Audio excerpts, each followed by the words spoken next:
Happy holidays and welcome to A Place Called Through. I am your host, Patricia Wade Goings, and we're broadcasting from WYTV7, Community Broadcasters Network. Let me just share this thought with you about A Place Called Through. This is a place where we share real stories of people that have been challenged as they're going through, still getting through. But the thing is that they've actually come through. And we share that mission of hope to help empower you, others, people globally. We're sharing these real stories with you. And the only way that we can do this is through your charitable donations. So we ask that you continue to sow into this ministry to help us spread this word abroad. And if you've already given, we want to thank you. Thank you for helping support this ministry in this outreach as we share those stories to keep you empowered, informed, and hopefully that we have inspired you. So again, we thank you. And today we're honored to have with us as our guest, Ms. Krystal Singleton. Ms. Singleton, she is a representative for the disabled American veterans. So today she's going to share with us, some information about benefits, how to apply for them, what happens during that process of, getting and applying for your benefits. So we want to welcome Ms. Krystal Singleton to A Place Called Through. Thank you. Thank you so much.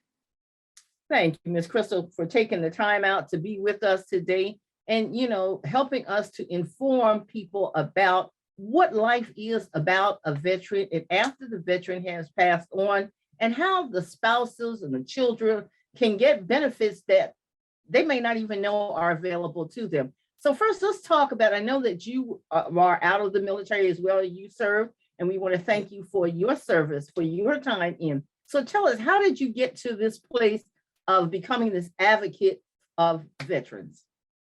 Well, when I got out of the military was in 2002. I'm originally from Bowling Green, Kentucky, and I chose to live in Beaufort. So I came to Beaufort, South Carolina, went to school at USCB, and I was able to get a job of January 2003 under Mr. Washington at the time that was alive at the VA.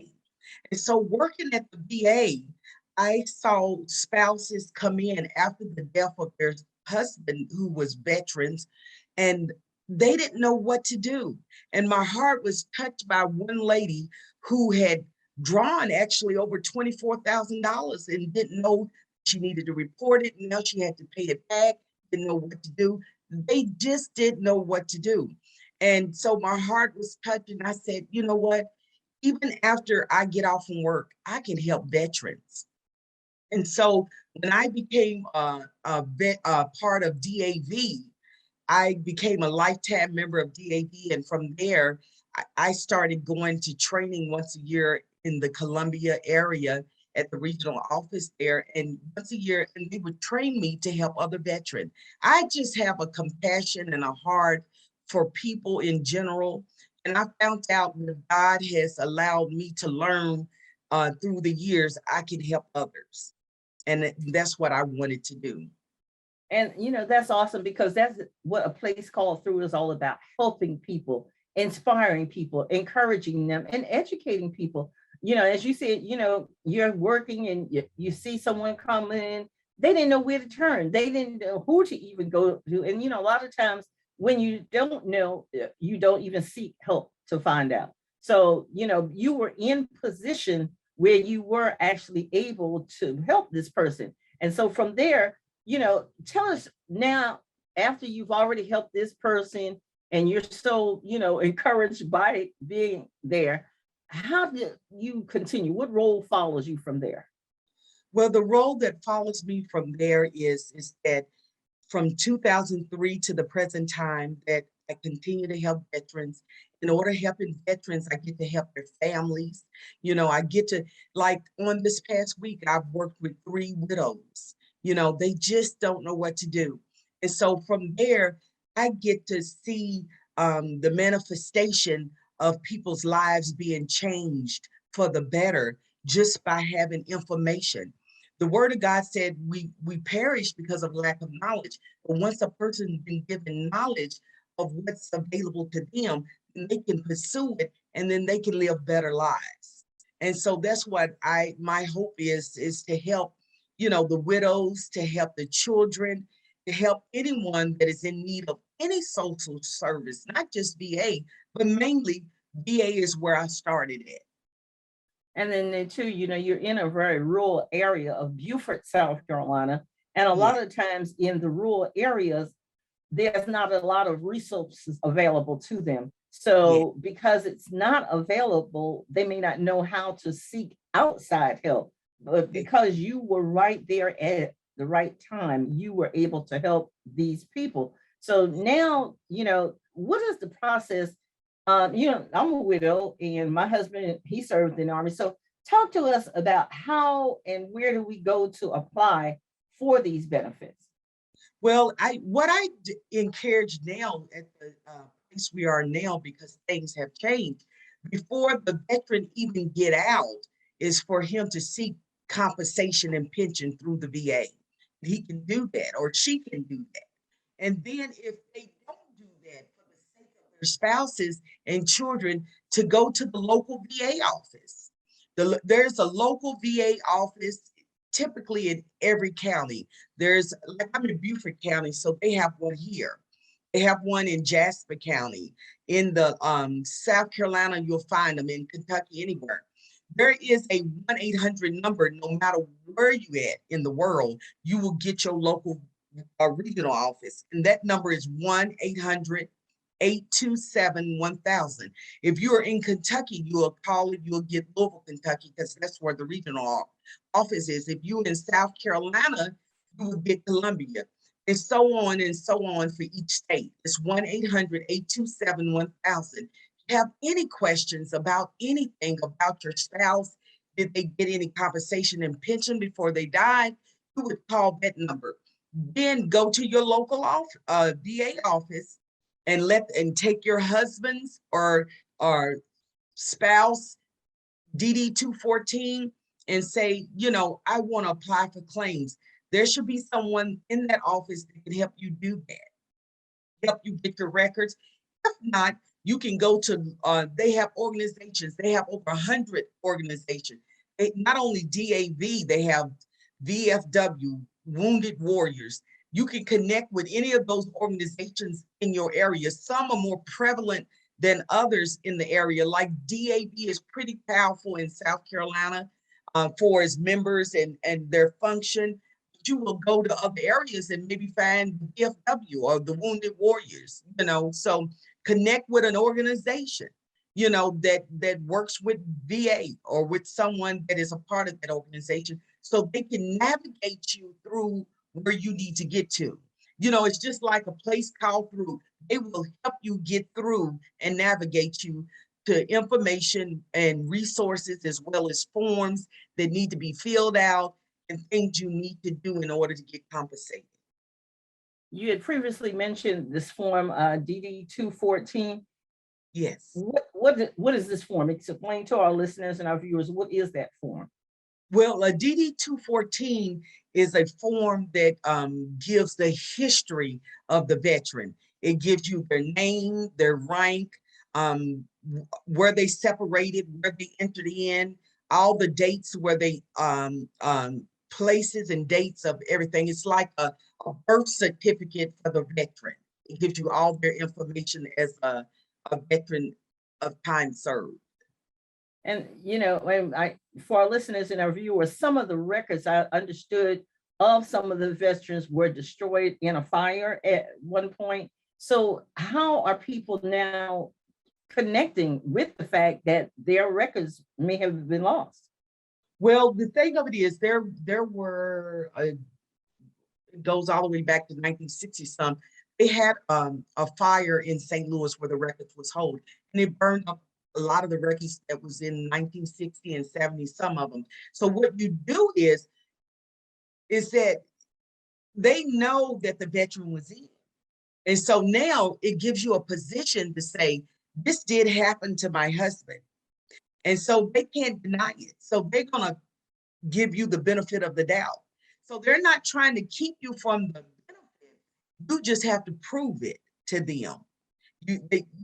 Through through the resources that you have. If you have a DD-214 or maybe some medals that your spouses had or any indication that you can say, okay, he was in, this did happen to him. Now we can file something under presumptuous, saying that, we don't know, they're going to give you the benefit of the doubt. If you say, we're just going to presume that this happened to him and we're going to give you the benefit of the doubt. And that's how they operate. Like you said, they can't deny you. So if you so they have to actually take some type of action, is what you're saying? They have to do something. But based on laws. That person that does not know that, how do we, I guess, correspond to this person? Okay, you've applied for A, B, or C, but they cannot, say no to you. They have to move and do something for you. So how do you encourage these people, to, I guess, pursue it more? Because I had a situation myself, and, you're working with me, that you have to be persistent with, the VA. Yes. And what I would say to people to encourage them is, whatever you do, keep it open. Don't give up. It took them, I'm a veteran, and when I got out, I worked for the VA. I started my paperwork right away, and it took 9 years for them to give me 90%. But they gave me the back pay. So they will give you the back pay for keeping the case open.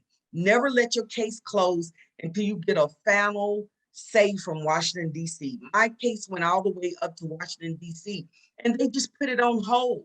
And one day I had to make a decision to come home to take care of my husband who has dementia. And I did. And I said, Lord, what am I going to do? And just then I got a phone call from Washington, D.C., and they said, we can give you your benefit now.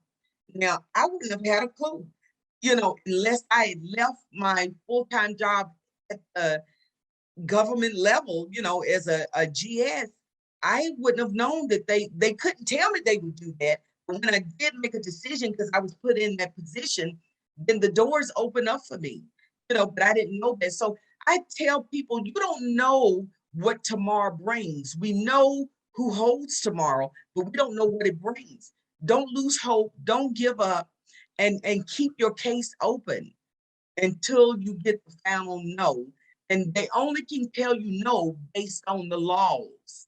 If the laws back you up, then they have to give you your benefits. And, and I'll use myself for an example. Applying for the benefits, they actually denied me, other benefits, but I didn't have that knowledge. I didn't have that know-how or who to go to. I just accepted that letter that came back and, and denied me as the final word. So what you're saying in reality is, if they say no, still you have to pursue. If they say no, appeal. You have to appeal. The people who are telling you no at the lower level have the final say. The people in Washington, D.C. is the ones who have the final say. And you're still entitled to a lawyer, and they will give you a lawyer. They will pay. They sent me, I had lawyers all over the world, about 15 lawyers back in 2011 wanting to take my case. And the government was going to pay for it. So, now I understand I'm the veteran and spouse's point of view, but it may be a little different, because your spouse would have had to proven something.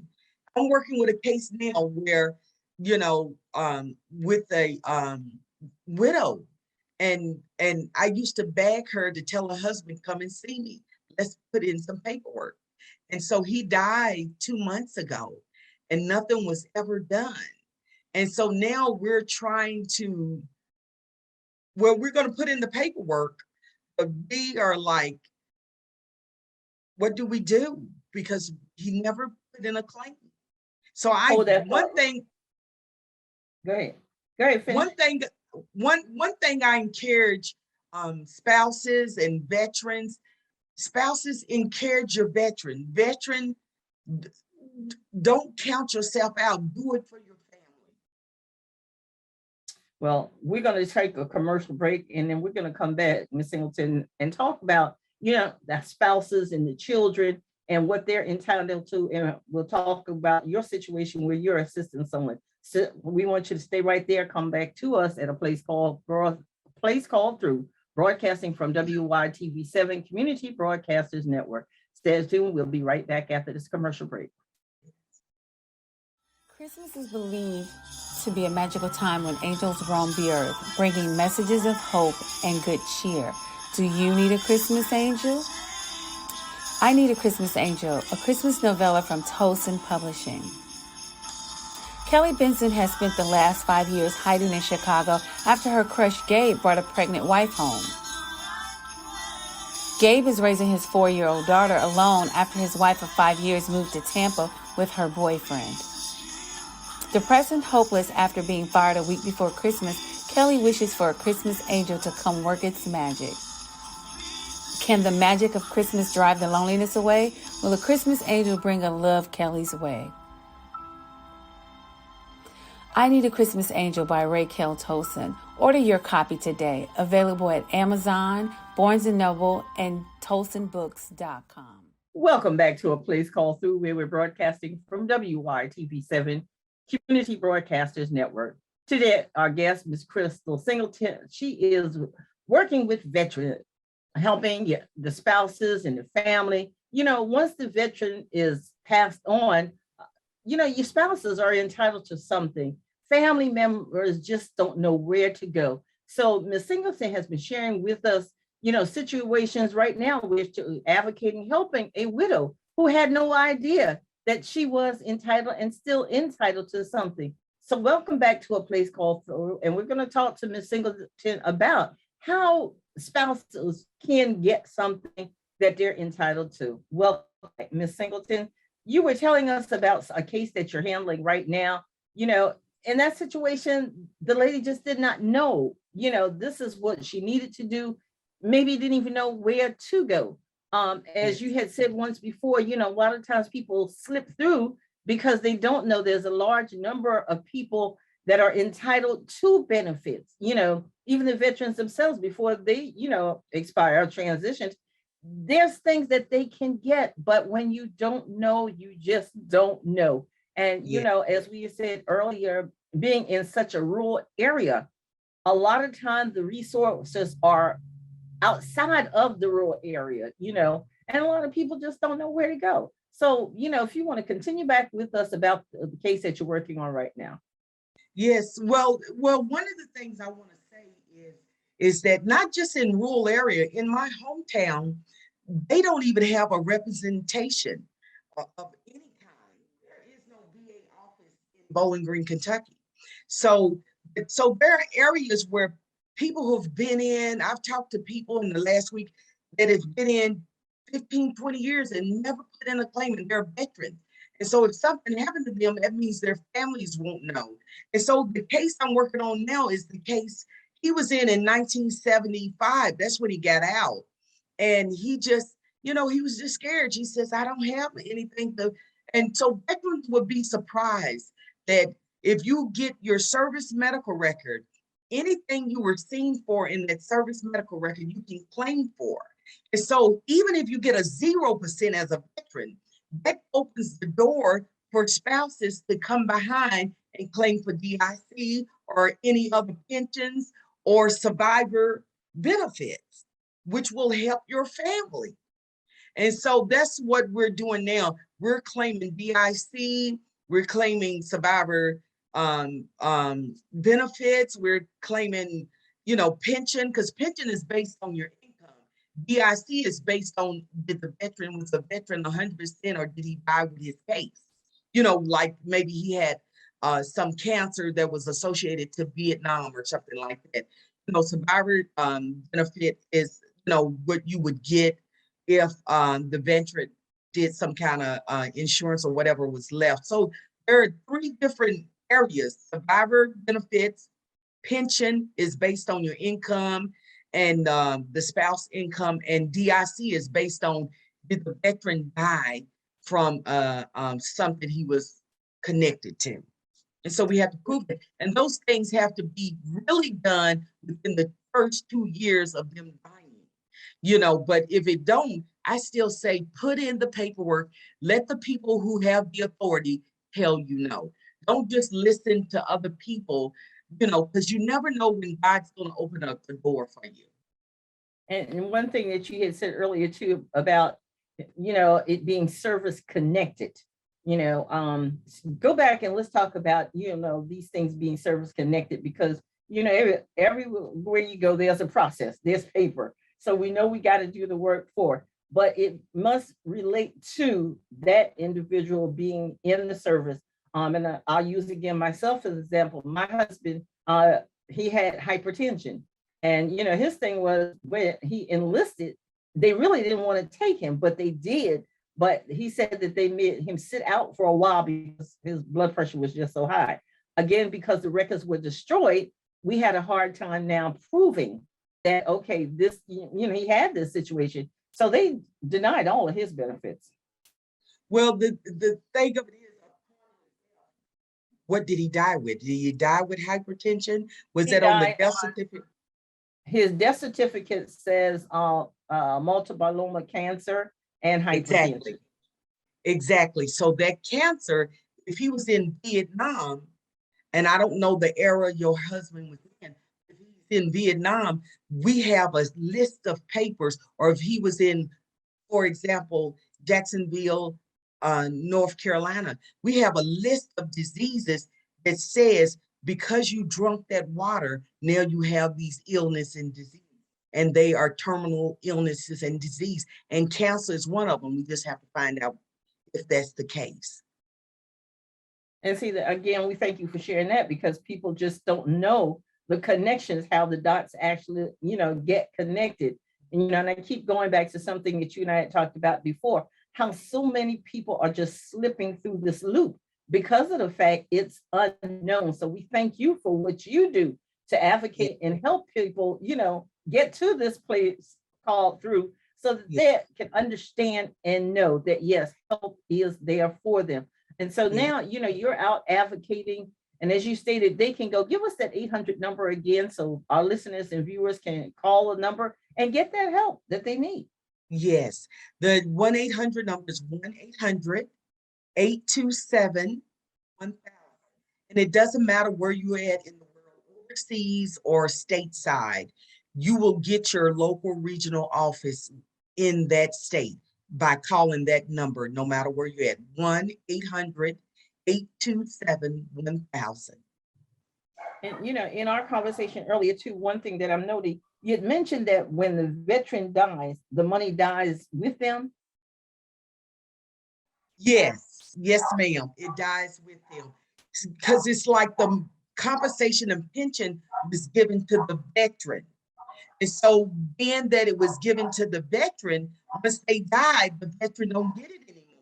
So now you as a spouse have to apply for DIC. Wow, amazing. And again, these are facts that people just really just don't know. And, I would encourage our listeners and our viewers, seek this help.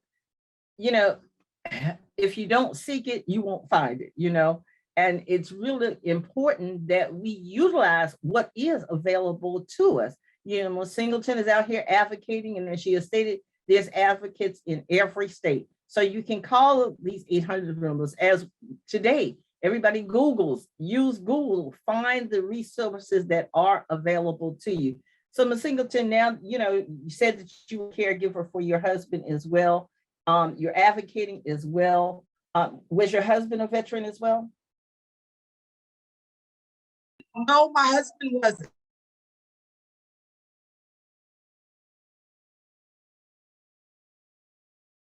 Yes, no, my husband wasn't a veteran. Oh, okay. You were in the service. I was the veteran, yes. And so after, going to work there, then you became a caregiver. And a lot of times, spouses become, caregivers, as such. So as a caregiver, because my husband was, he served in the Army, and I became his caregiver, and at that time, my focus became so much on my husband's well-being, and I was letting my own self go until the social workers was like, you better do something for you, because he saw that I was denying self. So do you see situations like that, where spouses, they worry more about their, the other person and not really seeking the help that they need, that they're really entitled to for themselves as well.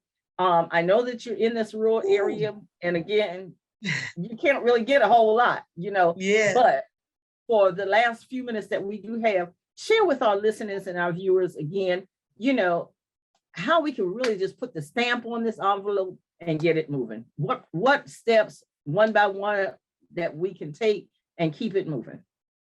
Well, I just encourage anyone that is caring for a veteran or caring for any loved ones to please add yourself to the list. If you can't put you at the top of the list, make sure you get on the list, because you can't give away something you don't have.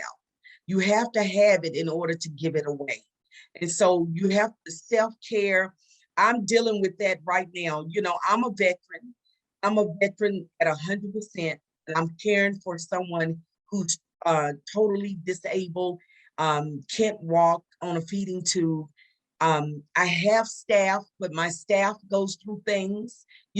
This last week, I had a staff that was in a real bad car wreck. So she haven't been able to come to work all last week, or this week, won't be able to come this week.